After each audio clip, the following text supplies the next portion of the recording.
छत्रपती संभाजीनगरचे पालकमंत्री संजय शिरसाट यांच्या घरी रक्षाबंधन सण साजरा करणं सुरू आहे आणि या सगळ्या कार्यक्रमाचं आयोजन संजय शिरसाट यांची मुलगी हर्षदा शिरसाट यांनी केलेली आहे। तर एक चांगला उपक्रम तुम्ही हा घेतलेला आहे। सर्वात महत्त्वाची बाब म्हणजे तुमच्या वडिलांना बहीण म्हणून तुम्हीच राखी बांधली आहे। दादा, मी माझ्या वडिलांना लहानपणीपासून म्हणजे माझ्या भावांच्या पण आधी या त्यांच्या बहिणीच्या आधी राखी बांधत आली आहे, कारण की माझं सगळ्यात जास्त लहानपणीपासून कोणी रक्षण केलं असेल, जसं बाकीच्यांचं पण करतात पण माझं सगळ्यात जास्त कोणी केलं असेल तर ते माझे वडील आहेत। म्हणून पहिलं रक्षा जे करतात त्याला पहिली राखी बांधायचा माझा नेहमी असतो की मी त्यांना पहिले बांधणार। पण यावर्षी अनेक तुम्ही लाडक्या बहिणी बोलवल्या आहेत मतदारसंघातल्या, जिल्ह्यातल्या। आज आमचं सौभाग्य की साहेब आज इथेच आहेत, त्याच्यामुळे सगळ्यांना आम्हाला सोबत येऊन करता येतं।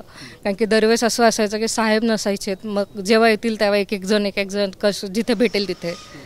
पण आम्हाला आनंद सगळ्यात जास्त असं होतं की आम्ही सगळेजणी सोबत मिळून साहेबांना राखी बांधू शकतो, कारण की ते आज शहरात आहेत आणि त्यांनी आज पूर्ण वेळ बहिणींना द्यायला, ह्याच्यापेक्षा मोठं गिफ्ट काही नाही आम्हाला। दिवसभर ते घरी आणि बहिणींसाठीच आज बहिणींसाठी दिवस दिला त्यांनी, तेच मोठं गिफ्ट झालं आमच्यासाठी आज। मला असं कळलं की चांगल्या पद्धतीच्या पैठणी साड्या तुम्ही स्वतः चॉईस करून गिफ्ट देण्यासाठी आणल्यात आज।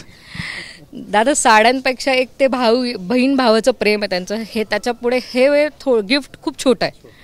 कारण की त्यांचं नातं जेवढं गोड आहे, कारण की जेव्हा पण साहेब आजारी असतील या काही असेल, ह्या सगळ्या बहिणी मतदारसंघातल्या असतील कुठलच्या, त्या त्यांच्यासाठी अर्ध्या रात्री फोन करतात, धावून येतात, तर त्यांच्या पुढे हे गिफ्ट खूप छोटं आहे। आता तुमच्या बापलिकीचं नातं एक वेगळं राहिलेलं आहे। तुमच्या वाढदिवसाला साहेबांनी एक पोस्ट केली होती ज्यात त्यांचा असा उल्लेख होता की हर्षदा, तू माझी मुलगी म्हणून जन्माला आल्याच्या नंतर माझ्या आयुष्यामध्ये खूप चांगल्या घडामोडी आणि घटना घडलेल्या आहेत, किंवा ते आमदार झाले, मंत्रीसुद्धा झाले, काय सांगाल? नाही, वडील नेहमीच म्हणजे असं कधीच झालं नाही। आजच्या जगात जे मुली नको असो वगैरे क्षेत्रात मी जन्माला आली असली तरी वडील राजकारणात असतानाही वडिलांनी मला नेहमी मुलीला एक लक्ष्मीसारखं, एक पोरांसारखंच मला वागवलं आहे। म्हणजे मुलगी येत असं करायचं नाही, तसं करायचं नाही, या कुठे जायचं नाही। आणि अजूनही आमच्या घरात पूजा होईल या राखी बांधायचं तुम्ही जसं बघितलं, पहिला मान ते मलाच देतात, कारण की त्यांचं असतं की ही माझी लक्ष्मी, हिच्यापासून माझी प्रगती चालू झालेली। आणि जेवढं तुम्ही बघतायत एक मुलगी म्हणून पण ते मला कुठेच रागवत नाही की तू समाजात जाऊ नकोस, माणसांमध्ये जाऊ नकोस, का उलटं ते अजून मला पाठबळ देत आहेत की तुम्ही महिलांसाठी जाऊन उभं राहा म्हणून। म्हणजे पहिल्यापासून सामाजिक फ्रीडम असेल किंवा मनासारखं वागण्याचं फ्रीडम असेल ते वडिलांनी दिलेलं आहे। वडिलांनी दिले नक्कीच, कारण की आमच्या समाजाची मी पहिली मराठवाड्याची पायलट होऊ शकली कारण की फक्त माझ्या वडिलांचा सपोर्ट असल्यामुळे। आणि आज पण जे तुमच्यासमोर उभा आहे या मी जे पण फिरते आज त्यांचा मला पूर्णपणे सपोर्ट आहे। उलटं ते मला रागवतात, तू घरी उशिरा काय, लवकर बाहेर जा।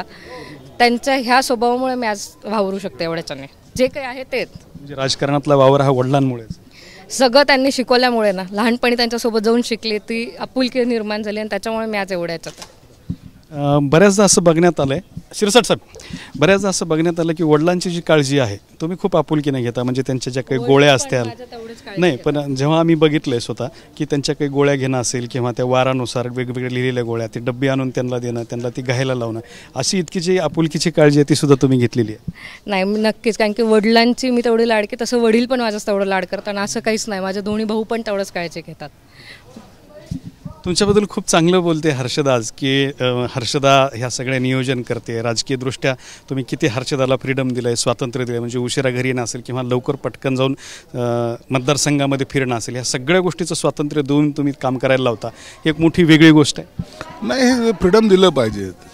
प्रत्येकामध्ये एक गुण असतात, आपण अवगुणाकडे लक्ष देतो, गुणाकडे लक्ष देत नाही। जर गुणाला जर थोडासा वाव दिला ना तर एक कॉन्फिडन्स वाढतो, आणि कॉन्फिडन्स लेवल एकदा वाढली की माणसाला माहिती आहे की माझा पाठीराखा माझ्या पाठीशी आहे, मग त्या स्पीडने ते काम करतात। मग सांगावं लागत नाही की हे करायचं का ते करायचं। माझ्या ह्या निवडणुकीमध्ये सुद्धा मी कमी फिरतो, ते लोक जास्त फिरतात, त्यांच्याकडे सगळी मॅनेजमेंट असते।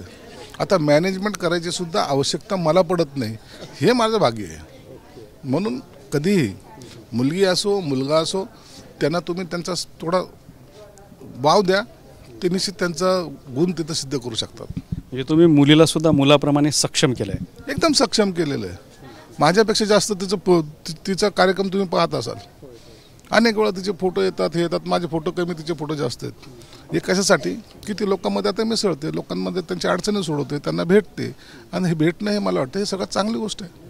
भाग्य किंवा भविष्य ह्या गोष्टीकडे आपण जरी लक्ष देत नसलं तरी हर्षदा हे तुमच्यासाठी लकी आहे असं तुम्ही बऱ्याचदा म्हणलेलं आहे। माझ्यासाठी लकीच आहे ना.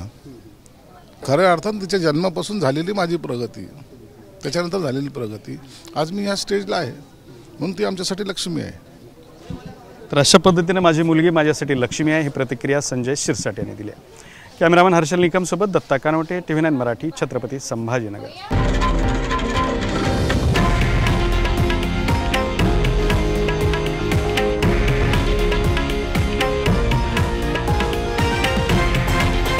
हे आहे देशातील नंबर 1 न्यूज नेटवर्क आणि आपण पाहत आहात TV9 मराठी, एकमेव.